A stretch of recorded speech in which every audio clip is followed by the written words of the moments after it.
Hello, today I'm gonna show you how to roast a chicken, and then we're gonna make a pan gravy, and also show you how to properly carve the chicken after it's done. So the first thing we need to do, we're going to take a little bit of oil and pour it on the chicken, and make sure that we have oil all around the chicken. The oil will help sear the chicken and create a crispy skin. Okay, so by doing that, we are promoting a nice and crispy skin. Now we're gonna season it. I like to go from above and go all around the chicken, and put a little bit of oil on the bottom too. And then a little bit of pepper. It's more to enhance flavors, to actually give flavor, the pepper flavor, and salt enhance the natural flavor of the chicken. Okay, so over here I'm rubbing it. Don't forget to go ahead and season the inside, the cavity of the chicken. This way, when it roasts, the seasoning can penetrate over there, so I like to do that. Once we have the chicken ready for roast, we're gonna put it in a roasting pan. On the roasting pan, we're gonna put a roasting rack. This way, it doesn't have direct heat, and it gets even heat all around. And then we're going to put it in a 450-degree oven in order to sear it. We're going to cook it for 15 minutes to get coloration, and then we're going to reduce it down to 375, and we're going to keep on basting it all the time to make sure that we get a nice and crisp skin. Now that our chicken is seared in the oven, and we're going to take it out and start basting it, okay? This you're going to do about 6-7 times during the cook, every like 10 minutes. The way I like to do it is I hold my pan with my tongs, and I'm going to tilt my pan and get the oil or the fat of the chicken and keep on basting it. Once I baste it this way, I'm gonna put it back after I reduced my oven to 375. Now that we've been basting it many times, like about 6 or 7 times, and about an hour has passed, we are going to show you how to make sure that your chicken is ready. I'm going to take and pull it out. Okay, you can hear the nice sizzling. We have the natural juices of the roasting on the bottom and some dripping. That's going to be the base for our sauce. There are 2 ways to check for it to be ready. The first one is use a thermometer and try to get to the coldest spot of your chicken. You want to go where your knife is going to go and to penetrate to the coldest spot, which is between the leg and the thigh and the body of it. Okay, so yes, we have it at around 155 degrees. Why 155 and not 65? Because the carryover cooking, so we take it a little bit earlier. To make sure that we got to the coldest point and our chicken is not under cooked, what I like to do is to check the juices that are coming out of the chicken. Okay, so I hold it like this. I'm gonna tilt my chicken, and look, it looks like a chicken stock. You can see that it doesn't have any blood, it doesn't have any uncoagulated protein or like grayish. You see, it looks like a clear chicken stock, and this is a sign that my chicken is cooked all the way through. Now the next thing that I will do, so I can make my sauce, I will remove it to a different pan. Keep it in a warm place. We can take a piece of aluminum foil, but not cover it completely, like lightly cover to keep the heat, but we don't want to cover it too much, so we don't want our chicken skin not to be crispy. Okay, I'm gonna take my drippings from the pan. I'm gonna make sure that I get all that good stuff on the bottom. You can see how beautiful and tasty your sauce is gonna be. And I'm going to move it to a saute pan. You can do it anyway, this way, if it's more comfortable for you. But if you want, you can continue to make your sauce in your roasting pan. After I did that, I turn on my heat, and I'm gonna take it and reduce it down a little bit. You see, you can see all around over here. You can see how we have this line of fat. I want to get rid of it, so I'm gonna keep on reducing it.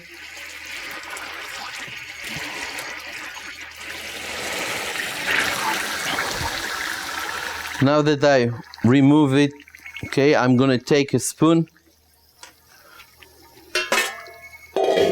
and I'm gonna go on the top and try to get rid of the excess fat without getting too much of the good stuff.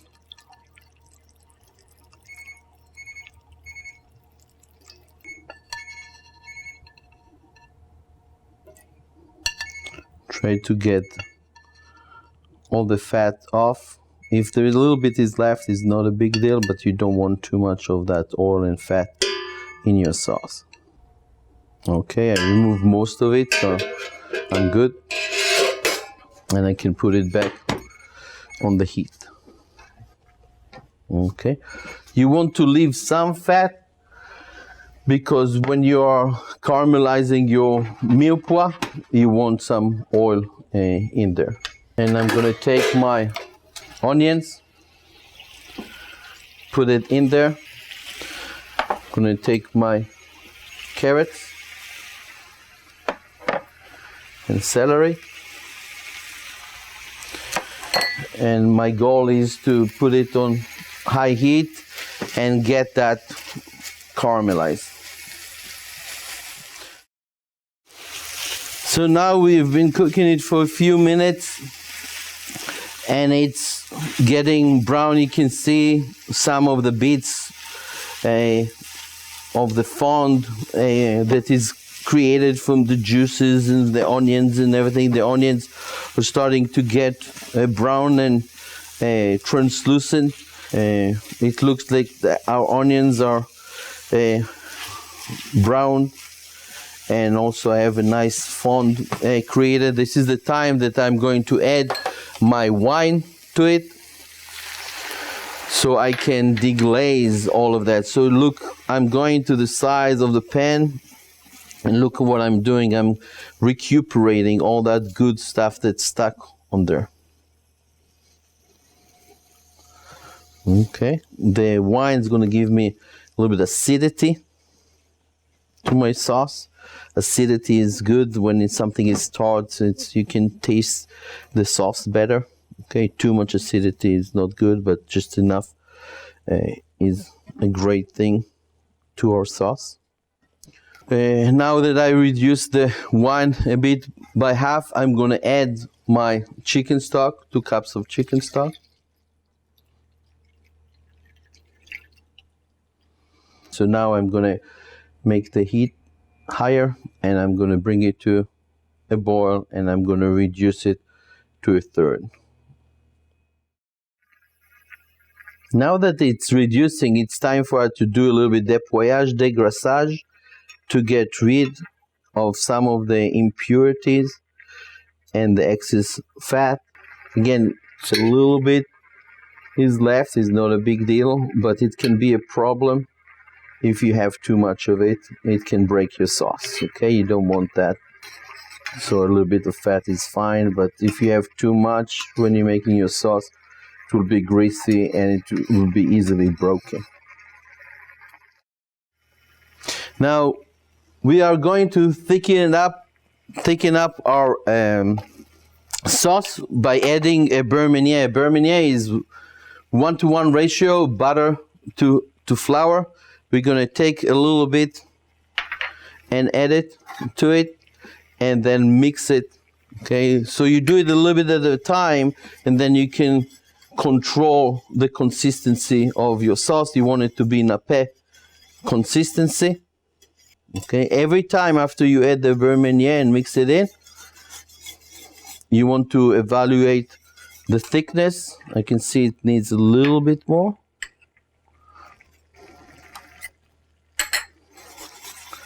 And that should do it. Okay, nappé consistency, it means that it's coating the back of your spoon. So if I put it like that, you see it coating the back of the spoon. I know that it's good consistency. Now I'm going to taste it to make sure that I have good seasoning. And that's perfect, but just a little bit more salt. And now I'm going to strain it. I'm going to have here a bain marie and a fine chinois. I'm going to take all that goodness with all the flavors. Make sure I leave nothing out. And I'm straining it. You can take it and push the excess sauce, and then I'm going to take a saucepan over here, and I'm going to make sure that my spatula is nice and clean so I don't have anything on it, and then I'm going to move my sauce into a saucepan so it's ready for plating. Now that our chicken is ready, we're going to take it and I'm going to show you how to carve it for plating. We take our bird and we can go ahead and remove the butcher's twine. See how nice and shiny it is from the basting. And we're gonna start by carving the legs and the side. You start close to the legs so you can leave the skin on the breast, following the thigh meat. At the end you have the oyster lying right there, so you want to pick the oyster out of the back. You see this point over here, this is where the oyster, you pick the oyster, and then with your knife you're going to keep on and take the meat off. Okay. Then after that you're going right where the line of the butcher's twine was. So we have the leg and the thigh. Let me show you what to do with the breast. Okay, with the breast we start by cutting it on this side, then following the bone. You can feel the bone, and you follow the bone, and you can turn your chicken until you reach the wishbone, and you follow the wishbone, and at the end of the wishbone you'll have your joint. You can actually move it and see where the joint is and cut this off. And what you want to do is you want to have one piece with bone, one piece without bone. So the leg and the wing is with bone, and we're gonna cut it this way and have a piece without bone. So all we have to do is take the thigh bone over here, and you can easily remove the thigh bone this way. Okay, you don't even have to use your knife, and you have your thigh bone removed. So when you put it on the plate, you pick one with bone, one without a bone, and one with bone, one with bone, one without a bone, and this will be your portion.